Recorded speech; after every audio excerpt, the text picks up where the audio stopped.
Is this the best Android phone on the market? Let's have a closer look.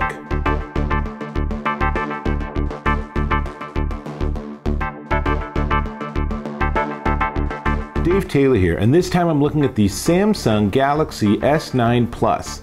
That's this. This is a really nice phone. They've done so much right. Now, let's get the specs out of the way. The CPU is different in the US than it is elsewhere in the world. In the US, we get the Qualcomm Snapdragon 845.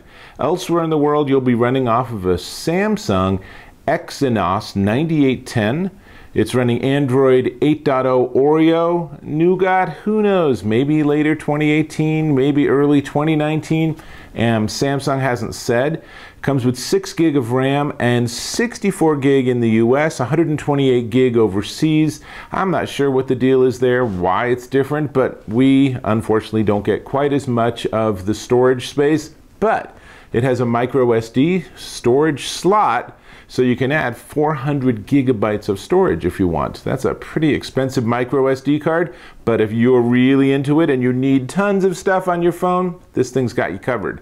Now, the screen itself is gorgeous. This is a 6.2 inch. I'll just bring up, well, there's something, but I will say it's a 6.2 inch HD plus Super AMOLED curved screen running at 1440 by 2960. Let me just jump into the gallery here and I'll bring up a picture. Let's find something. Oh, here we go. We'll look at this picture more closely in a minute, but here's an example of some of the imagery you can get here. The screen is crisp and bright and vivid, and man, it does a super job. And as you can see, it really is edge to edge. There's very little going on, but no notch. How about that? Look on the top there. And when we make it nice and big, there's no little notch on the top. I have an iPhone 10. I don't like the notch very much, so props to you, Samsung, for doing this. And let's see, so it is 1440 by 2960 at 529 pixels per inch. That is pretty high pixel density. That's why the pictures are so beautiful. Now, let's talk about the camera, and then we can get into some examples. So, the back is a dual lens 12 megapixel low light camera with an f1.5 max aperture. That's pretty impressive. And has super slow motion at 960 frames per second. Let's jump right in. Here's an example of super slow motion, and the focus is a little tricky on this sort of image. Generally, I have to say super slow motion was a little frustrating to get to work right because there's a little box on screen and the motion has to be in that box, and there has to be enough motion that the camera senses it, which was not always the case. Anyway, pretty cool though.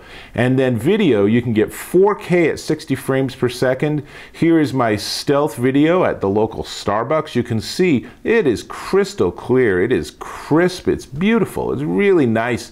And it's just from my phone. It's pretty impressive. Now, the front has an 8 megapixel camera, so if you're desperate to take really nice selfies, it'll do that. And of course, when you do selfies, then you can get into the AR emoji like this one that's mapped based on what I look like, theoretically.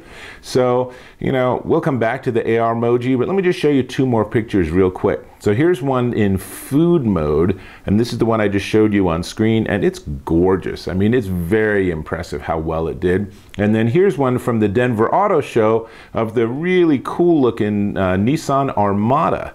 Very nice, and again, really bright, vivid colors. There is nothing to complain about with that photo. Really nice. The camera is, I would say, the best camera on the market, bar none.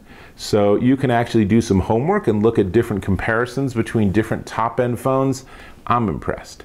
Now, one of the big things that Samsung did with the S9 is it moved the fingerprint sensor back into the middle of the back of the screen.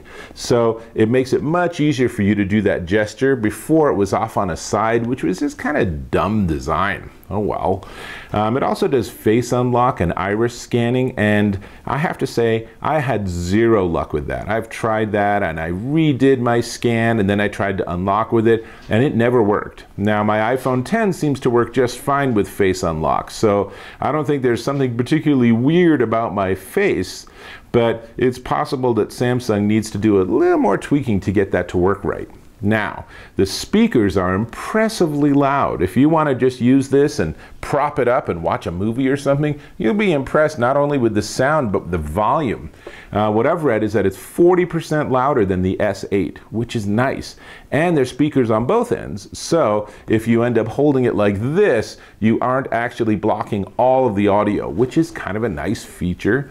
And here's the other thing really cool. If you look on the bottom, there is, yes, a headphone jack. So for those of you that really hate the idea of having to use Bluetooth, they've got you covered here, which is very nice.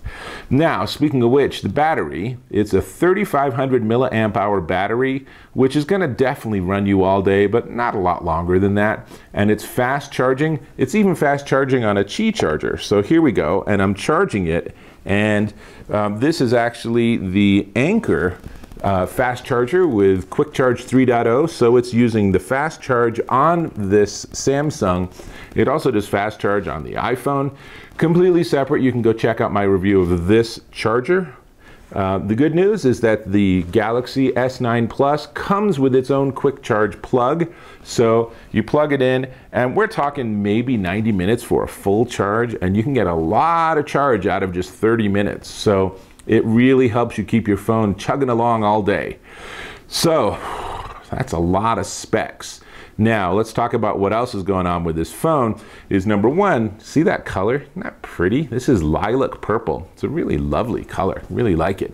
Your phone you can also get in midnight black or in coral blue, which is this sort of light metallic blue in some regions. They also have gray. We don't get that in the US. I don't know what the deal is there, but so it goes. And let's see, what else can I tell you about it? It has a really nice feel. It's not heavy at all. The screen is breathtaking. It is by far one of the best features on this phone, and I love the curved screen where when you look at it, you can just see, you know, it just like sort of curves just around the edges just enough that you get almost no bezel at all. Just on the top and bottom, just a very minimal one. And it's really, really nice. There's so much screen real estate. It feels like you have an even bigger phone than you do, which is cool.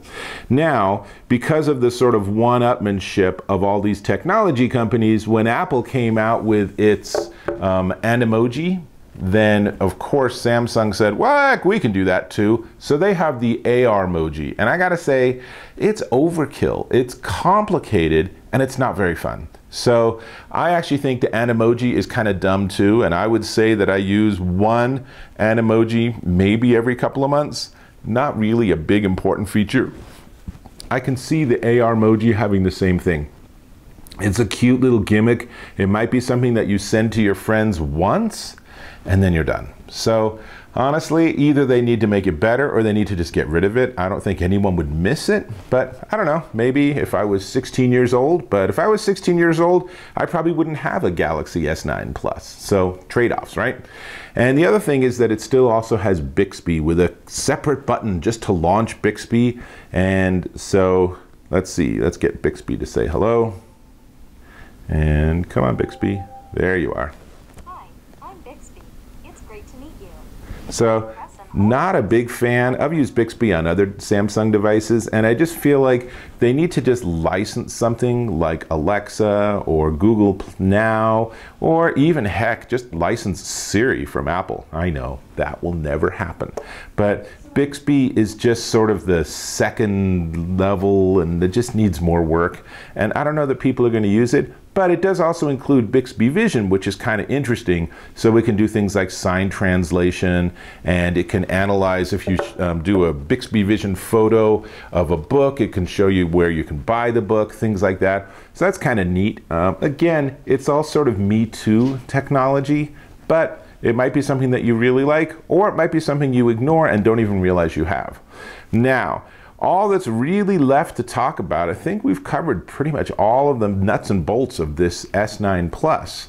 We talked about colors even. The only thing left to talk about is the price, and it's not as painful as you may think.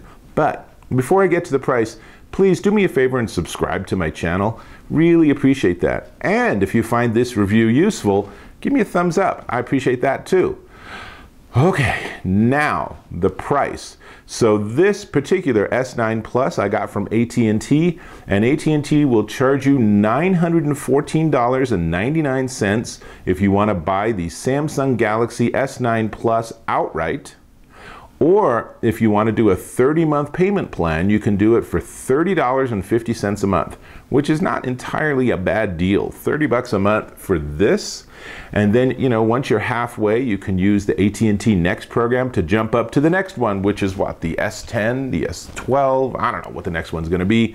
But you also might just find this a really great phone for a couple of years worth of work, particularly once we get Android 9.0 on it. So I am very impressed. This is a really cool Android phone. If you have the money and you really want the best that's out there right now, then I think you're going to be hard put to find something better than this Samsung Galaxy S9 Plus or its slightly smaller cousin, the Samsung Galaxy S9. So this is Dave Taylor. I'm going to get back to trying to get the perfect slow-mo video, and I'll catch you in my next video.